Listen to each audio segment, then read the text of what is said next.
Well, I want to back up for a little bit. There was John and I worked together, and Jill had come into the office a couple times, and John told me, he said, this gal that's the new coach for the cross country, she's really neat. You need to meet her. And then about 2 weeks later, she came in, and I missed her again. And then finally last week, she came in, and we had a neat conversation. And I thought, well, she's a neat, nice lady. And yeah. And so we had, this Saturday, we had the alumni meeting, and Mickey Stout, who is our representative for the sports athletic portion of things, he said, this Jill Lancaster, is it the Jill Lancaster? And we were like, yeah. He goes, she's a big deal. and I guess Mickey is the Stout family are big sports fans, and I'm like, okay, well, I guess it's her. So this morning, before I got ready to present, I said, well, I'll go ahead and maybe I'll need to Google her. And she is a big deal. And we're very pleased to have her here. And I wanted to make sure I got this right, because there's a bunch of stats out here that I want to bring to you. Just kind of, we're very fortunate to have her as our new cross-country coach. But and if you're not a sports fan, you'll some of this stuff will kind of ring true. From 2008 to 2014, she was coaching the director of men's and women's track and field at Division I Troy, which is in Alabama. I know that because I used to fly over there a bunch of times. Prior to Troy, she was co-chair of men's and women's track and field at the University of Oklahoma, if you've heard of that school, from 97 to 2005. She got her first coaching job at OU assistant from 1983 to 86. After competing for the Sooners from 1978 to 1981. She coaches the jumpers and combined event entries. She spent 4 years at Kansas State University. Some of you may have heard of that school. And served as the head women's track coach at Toledo from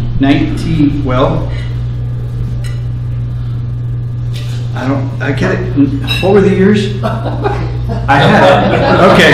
Anyway, while at Toledo, I think it was about a 7-year period. She had 30 MAC titles, 29 outdoor, and 27 indoor school records set there. And as a student athlete at OU, Lancaster was the 3-time All-American in the 600-yard dash, the mile, and the 2-mile relays. She also was part of the 1980 indoor mile relay team, and still holds the school record at 3 minutes and 45 seconds. She also shares the outdoor school record in the 400-meter hurdles. In 1981, Lancaster earned a bachelor's degree from OU. She added a second BA in 1983. She's certified in USA Track and Field Coaches Association and Level 1 General and Level 2 Endurance and Jumps Coach. She's a big deal. We're very happy to have her. Please give her a warm welcome.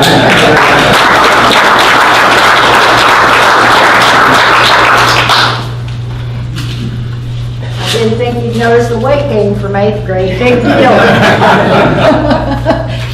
No, I wouldn't be here today, honestly, if it wasn't for the Kiwanis.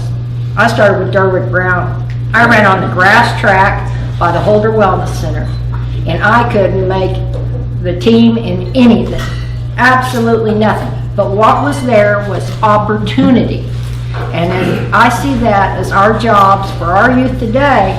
We have to provide them with opportunity if we expect them to succeed.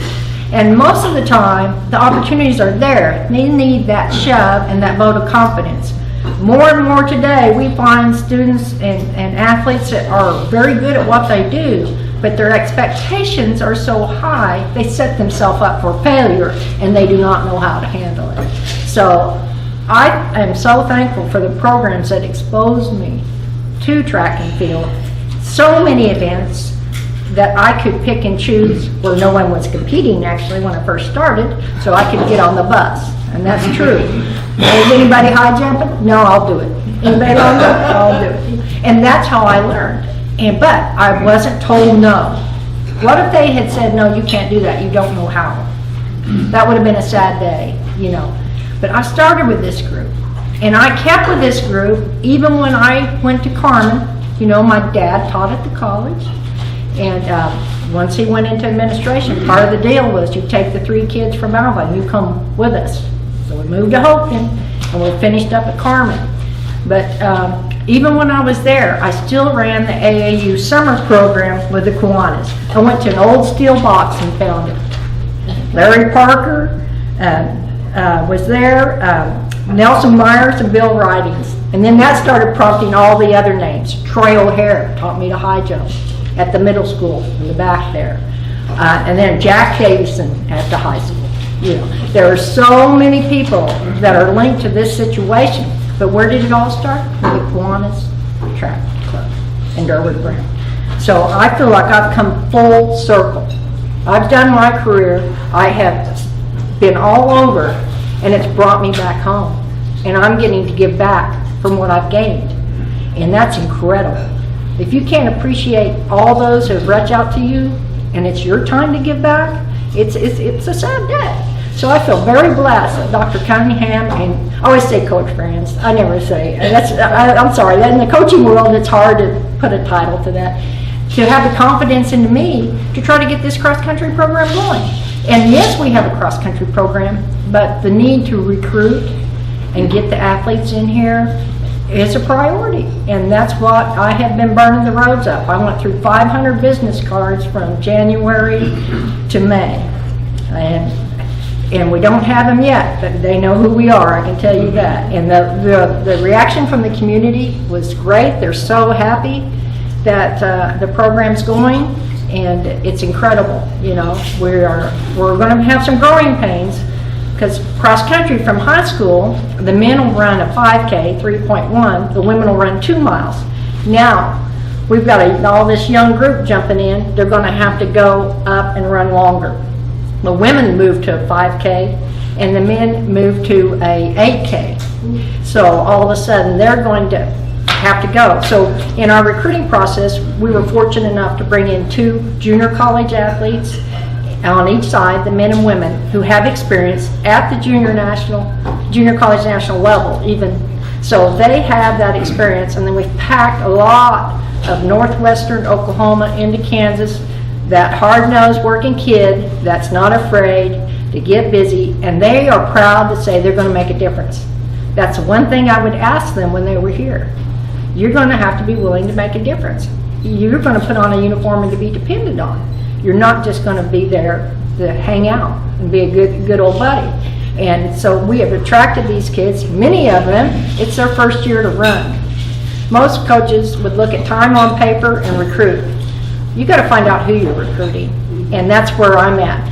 Kids that have run 1 year, one kid had only run road races and his first year of track, and he drops in and ends up at the state meet. Now, if you don't respect that kid, then you haven't done your research. And I've always been a people person when I recruit. You know, you can have the best marks in the world, but you cannot go places if you're not willing to respect where you're at, do what you want to do, and understand that there's a mission and a goal. And that's the big thing I think I have. All these resources in this community, and with the Kiwanis providing it, is a starting point. It took me all the way, and I've come full circle back. But we're not done yet. The circle is still turning.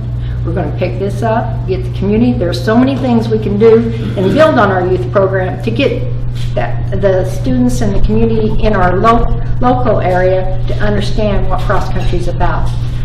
The schools, and the high school getting going, and Cherokee's getting a program going. The more we can do, I've already talked to the high school. We want to have a high school meet and bring in, and I was approached out on the road about, make that high school meet have your elementary and your junior high, so that we only have to take 1 bus. We travel too far to have 2 buses. And I respected that too. The bus made me laugh. I always ate my lunch before the Alva bus got ever out of town. I was hungry all day long. I was just teasing that when I moved back to help with the family farm, our grocery bill has gone up a lot with me in the house. I eat like I'm still training. So I was good to you guys. I didn't keep eating. I stopped. Yeah. But, you know, if we didn't have a vision from administration that this program can make it, first of all, the big move was to Division II. You get big, huge in the recruiting world. And now to have them get behind us and help support these kids, getting shoes on their feet. You buy shoes, Coach? Yeah, that's part of your uniform. You run. Yeah, so I mean, it's amazing the little things that they respect that are not a given, you know. And so we are making huge strides, and I just can't tell you enough how much they have gotten behind me and this program full go. But we're, like I said, these growing pains, the change of coming from a shorter distance to a longer distance, we have long-term and short-term goals. My job is to make sure, as a coach, I'm very passionate, but I also show compassion, which is important, because I will drive you, but you better respect that we're not going to accomplish this in 1 year. I always tell the kids, are you going to get your degree in a year? No. Are you better in high school your senior year than you were your freshman year? Yeah, guess what? We start all over. And if you don't respect that plan, whether it be academics, athletics, or socially, then you're going to set yourself up and get in a trap. And kids are going to fail. That's part of the process of getting better. If I hadn't have been able to sprint, that's why I learned to jump. That's why I learned, and I never used it until later in life. A lot of people remember me as a heptathlete. I never did the heptathlon in college. I just started it on a whim. And all the times that I went over and did those events that I couldn't do, I learned a lot. So there's stuff in front of you have to grab and grasp. But you guys provided an opportunity to me. And a coach's dream is these kids that are coming in with this compassion and spirit to be a ranger. And then we've kind of coined ourselves Run Rangers Run, or Running Rangers. We use that a lot in our terminology. So we're going to be running. We're going to be on the roads. I have driven every road around here. I keep thinking the cops are going to call me. I'm driving down, backing up, and yeah, because I'm out on the roads. And for safety, we've had some issues, you know, in the state. Safety, you know, I'm very big on educational safety and stuff, so we're getting some of that taken care of with headlamps and stuff. And kids won't want to wear a visor, cause, you know, I mean a vest. They just won't because of chaffing. If you've ever run, but they'll wear the headlamps and the flashing on bracelets. So working on getting that stuff and for safety, because we are in a community that probably is not used to a big crowd coming down the road. And so we're trying to do the right things and make it right. And these kids we got is going to make a dream come true. I feel that. I'm not done. I'm still building, and one block at a time, like I tell the kids. I have to be patient. I'm not very patient, you can tell, but I have to tell the kids to be patient. Yeah. But as our paths have crossed from years back, many of you have crossed paths with my parents, been involved in the community, both of them. My dad taught here. My brother, his son, and his daughter-in-law, they all graduated from here. I was the one that went away. They waved goodbye, good riddance. And then my great aunt, she graduated from here in 1952. And I don't know if you guys noticed, she's in the homecoming parade every year. She rides on the float every year. And she still takes care of her business. You have to go see her. She takes care of her business. And so, you know, we have a strong history here. And I feel like I've come back into the loop. Maybe I didn't graduate from here, but now I'm in the loop to be a ranger. And that's special. So I'm pretty happy about where I'm at, and I hope that you guys have an opportunity to come see us, or if you see us running or we're out in the park, stop and say hello, meet the kids. And I have a lot of plans. I've thought about a grade school group plan where we marry with a school, and maybe one day a week we go over and do something, or you know, once a month, whatever we can, athletically. Does not have to be running, jumping, you know, movement stuff. So I've got all kinds of plans, but I got to take care of this team first, you know.